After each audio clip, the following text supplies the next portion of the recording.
হ্যাঁ, কুমারদা নাকি ভিডিও বানালে অনেকের পাতলা পায়খানা আরম্ভ হয়ে যাচ্ছে, তার কারণ সকলে টেনশানে পড়ে যাচ্ছে, কারণ আমি সব জালিয়াতিগুলো এইভাবে তুলে ধরছি।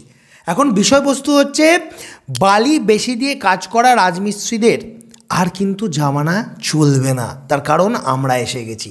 আজ থেকে বহু বছর আগে যারা গ্রামে প্রত্যন্ত জায়গায় কাজ করে বেড়াতো তাদের কাছে একটা জিনিস সবসময় এই ধারণা ছিল যে বালিটা বেশি দিয়ে কাজ করলে কাজটা চিকনা হবে, দেখতে সুন্দর হবে, কিন্তু তারা মজবুতের দিকে অতটাও ভাবতো না। ঠিক যেমন একটা তরকারিতে যদি নুনের মাত্রা প্রয়োজনের থেকে বেশি হয়ে যায় সেটা যেমন তার স্বাদ নষ্ট হয়ে যায়, ঠিক সেরকমই একটা কনস্ট্রাকশনাল জগতে একটা মশলা বানানোর ক্ষেত্রে বালির পরিমাণ যদি বেশি বা কম হয়ে যায় সেটাতে কিন্তু প্রবলেম আছে। তো প্রথম কথা, কম তো কেউ দেয় না। আপনি ঢালাইয়ের মশলা মাখছেন, দেখুন আপনার ধামা করে আপনি ধরুন 1:1.3 রেশিও তো কেউ মেনটেন করতে পারছে না, 3 ভাগ পাথরে 2 ভাগ বালি 1 ভাগ সিমেন্ট দিচ্ছে। তো তবুও সেটা ইঞ্জিনিয়াররা মেনে নিলে আমরা দেখা যায় অনেক জায়গায় নিজের চোখে দেখেছি লেবাররা যখন বালি তুলছে 3 ভাগ পাথর ধামাটা সমান সমান দিচ্ছে, বালিটা কিন্তু পাহাড়ের মতো উঁচু করে দিচ্ছে। কি ঠিক বললাম তো? মিলে গেল তো? তার কারণ তারা জানে বালি যত বেশি হবে মশলাটা খুব সহজে সেই জায়গায় গোঁজা যাবে, তাড়াতাড়ি কাজ ছাড়া যাবে এবং পাটা খোলার পর লোককে দেখানো যাবে যে কি চিকনা মালটা বেরিয়েছে, তাই না? তো মেন বিষয় হচ্ছে বালির পরিমাণটা এখনও অনেক ছোট ছোট এলাকা, প্রত্যন্ত এলাকা, পুরুলিয়া বলুন, বাঁকুড়া বলুন, বর্ধমানের বিভিন্ন প্রান্ত, হুগলির বিভিন্ন প্রান্ত, হাওড়ার বিভিন্ন প্রান্ত, যেখানে আমরা গিয়ে দেখেছি যে ছোট ছোট কন্ট্রাক্ট নিয়ে যারা বাড়ি বানাচ্ছে, হয়তো অনেক পুরনো মিস্ত্রি বলে পরিচিত, 60 বছর 65 বছর বয়স হয়ে গেছে, কিন্তু তারা সেই ধ্যান ধারণার বাইরে বেরোতে পারেনি যেখানে তারা এখনও দেখা যাচ্ছে 14 টিন বালিতে 2 টিন সিমেন্ট দিচ্ছে। তার মানে 7 বস্তা বালিতে 1 বস্তা সিমেন্ট, কিন্তু রেশিওটা হচ্ছে 6:1, মিনিমাম 10 ইঞ্চি গান্ধির ক্ষেত্রে। অর্থাৎ 6 বস্তা যদি বালি দেন আপনি 1 বস্তা সিমেন্টের কাজ করতে পারেন, ঠিক আছে, বা 6 টিন বালিতে আপনি 1 টিন সিমেন্ট দিতে পারেন 10 ইঞ্চি গান্ধির ক্ষেত্রে। একইভাবে ঢালাইয়ের ক্ষেত্রে সবথেকে বড় সমস্যাটা কি, যে লোকালে কাজ করে দেখা যাচ্ছে লিন্টেল ঢালছে বা জানালার সানসেট ঢালছে, একদম পাতলা পাতলা সানসেট, মানে দেখা যাচ্ছে কি 2 ইঞ্চি 1.5 ইঞ্চি। আমার তো মাঝে মাঝে ইঞ্জিনিয়ার হয়ে প্রশ্ন হয় যে এত পাতলা সানসেট ঢাললো কী করে। এই রাস্তা দিয়ে অফিসে আসার আগেই একটা দেখলাম, হ্যাঁ 1.5 ইঞ্চি সানসেট, বাবা আয়।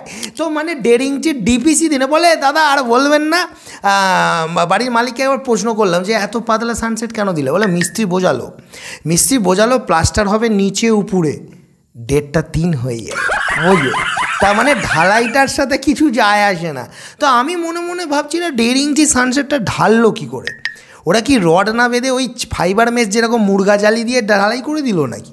প্রথম কথাটা হচ্ছে একটা সানসেটও ঢালাই করলে 3 ইঞ্চি ঢালাই মিনিমাম তো করতেই হবে, আর 3 ইঞ্চি যেখানে ঢালাই করবেন সেখানে পাথর আছে।